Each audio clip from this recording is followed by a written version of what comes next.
મિત્રો, કવિ રસિક જનોનો સમય હંમેશા વિરોધમાં પસાર થતો હોય છે.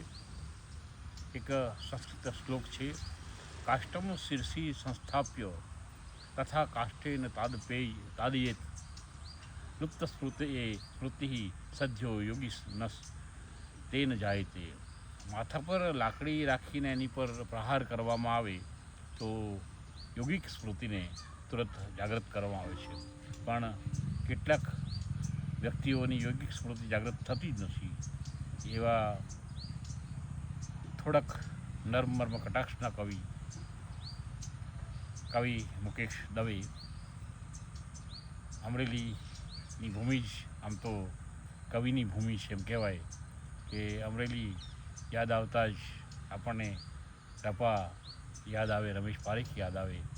અને રમેશ પારેખ તો કેટલી સરસ મજાની વાત કરે છે. અમરેલી ગામ મારી ફઈ એમ કરીને એને જે કટાક્ષ કર્યો છે એ કટાક્ષ કેવો સરસ છે. તો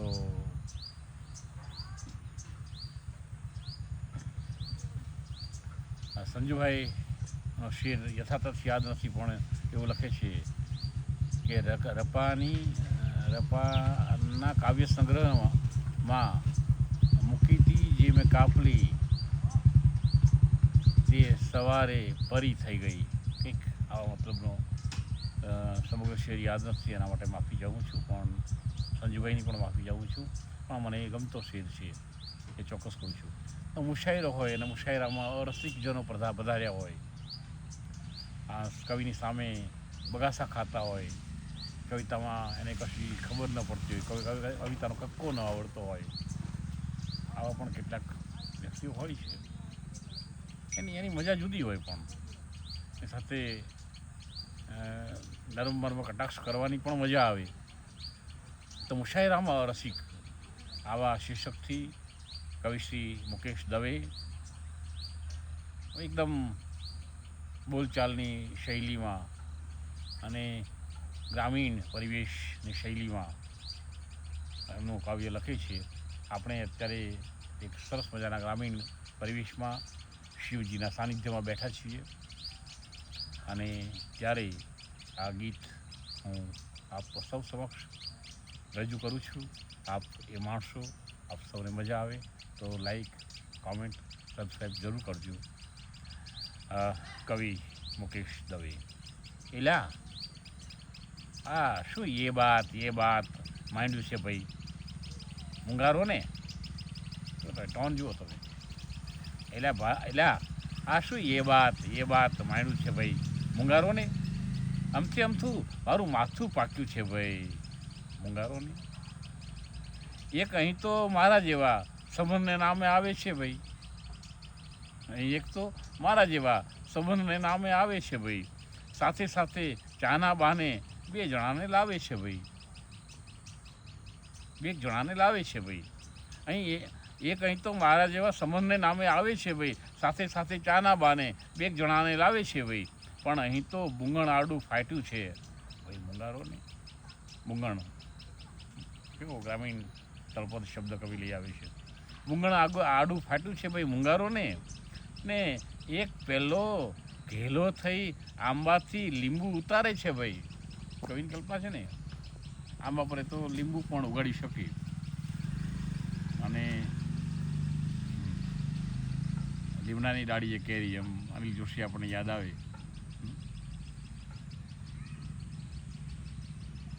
આંબાની ડાળીએ લીંબોળી ઝૂલતી ને લીમડાની ડાળીએ કેરી પ્રશ્નાર્થી પૂછે. આ કવિઓની કલ્પના મોટે ભાગે અમુક કવિઓ તો કલ્પનામાં જ જીવતા હોય, જોઈને જ ખબર પડી જાય કે આ કવિ છે. અને મારા જેવાને જોઈને ખબર પડે અહીંયા સ્પોટ છે. જુઓ તમે, બે પેન હોય ને સ્પોટ હોય, એટલે બ્લેક સ્પોટ હોય એટલે ખબર પડી જાય કે આ માસ્તર છે, કે બ્લેક સ્પોટ હોય.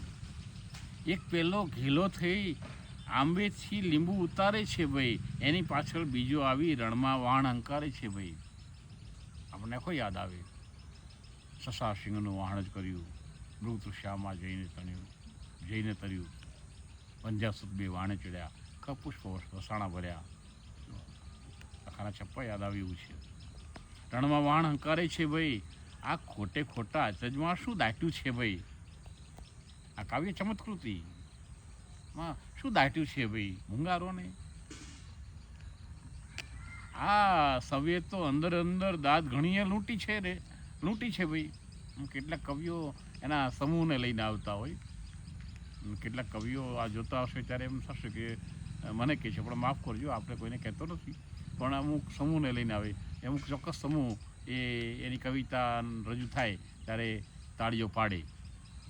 આવો એક વર્ગ હોય છે, એવું મેં મારા અનુભવથી જોયું છે. આ સભ્યે તો અંદરો અંદર દાદ ઘણીએ લૂંટી છે ભાઈ. આ એ બાતોના ઘા ઝીલવાની મારી શક્તિ ખૂટી છે ભાઈ. આ એ વાત જેને ખબર જ નથી પડતી કવિતામાં, એ વાત કર્યા કરે. ઉર્દુ શાયર કહે છે ને કે એ કહે છે કે ઇન્શાઅલ્લાહ ઇન્શાઅલ્લાહ, એક એક શેર આવે તો ઊંચો થઈ છે ને બોલે ઇન્શાઅલ્લાહ. તો પેલા કવિ કહે છે કે નામ બહુ જાણીતું નામ છે, તમને ખબર પડી જશે, કહે છે કે आप इतने अल्लाह को याद कर लिए, आप इतना अल्लाह को याद करते हो, अगर अल्लाह ने धीरे से भी तुमको याद कर लिया तो क्या होगा? આ સવે તો અંદરો અંદર દાદ ઘણીએ લૂંટી છે ભાઈ. આ એ બાતોના ઘા ઝીલવાની મારી શક્તિ ખૂટી છે ભાઈ. અહીંયા સવે ભેગા થઈ સિંદુરિયું મરચું વાટ્યું છે ભાઈ મૂંગારોને. એલા આ શું એ બાત માંડ્યું છે ભાઈ મૂંગારોને. અમથે અમથું મારું માથું પાક્યું છે ભાઈ મૂંગારોને. Thank you very much friend. તમને ગમે તો લાઈક શેર સબસ્ક્રાઈબ કરજો. સરસ મજાનો કવિ છે મુકેશ દવે, અમારા અંગત મિત્ર છે, એટલે મિત્ર દાવે અને મિત્ર ભાવે એમને મેં કહ્યું હતું કે તમે આ પ્રકારની રમૂજી કવિતા પણ મોકલજો. અને યોગેશ પંડ્યાની એક રમૂજી કવિતા પણ મેં મગાવી છે, જો આવી જાય તો એ કૃતિ પણ હું રજૂ કરીશ. એટલે આ વિનોદ કરવાની મજા આવે કાવ્યમાં. કાવ્ય વિનોદ માટે હોય છે, આનંદ માટે હોય છે. કાવ્યમાં તો રડવું એ પણ એક આનંદ છે. આપણા એસ્થેટિક્સમાં કહ્યું છે કે આપણે કોઈ નાટક જોતા હોય રડી પડીએ તો રડવું એ પણ આનંદ છે. એટલે સાહિત્ય આનંદ આપે છે, સાહિત્યનું કામ જ આનંદ આપવાનું છે. આનંદ ન આપે તો એ કવિતા ન કહેવાય. એટલે પેલો દંડી યાદ આવે આપણને, એમ કહે છે કે કિમ કવ્યશ્ચન કાવ્યેન કિમ કાંડેન ધનુષ્પતઃ, કિમ કવ્યશ્ચન કાવ્યેન કિમ કાંડેન ધનુષ્પતઃ પરસ્પર દ્વય લગ્નમ ન ગૃહ્યતે અક્ષર. એ કવિની કવિતામાં ધૂળ પડી અને એ શિકારીના માથામાં ધૂળ પડી કે સામે બેઠેલ શિકારને મૂળથી હલબલાવી ન નાખે. પણ સાહેબ અરસિક કવિઓના મુશાયરામાં અરસિકજનો પધાર્યા હોય અને બોઘારી જેમ બેઠા હોય તો તમે શું કરો, આપની શું દશા થાય, એની વેદનાની વાત આ કવિએ આ કવિતામાં સરસ રજૂ કરી છે. મુકેશભાઈને ફરી વખત અભિનંદન. થેન્ક યુ વેરી મચ મુકેશભાઈ. અને દર્શક મિત્રોને પણ ખાસ અભિનંદન. આપ સૌના વતી હું છું, આપ સૌ મને આટલો ચાહો છો એ મારા માટે આનંદની વાત છે. Thank you.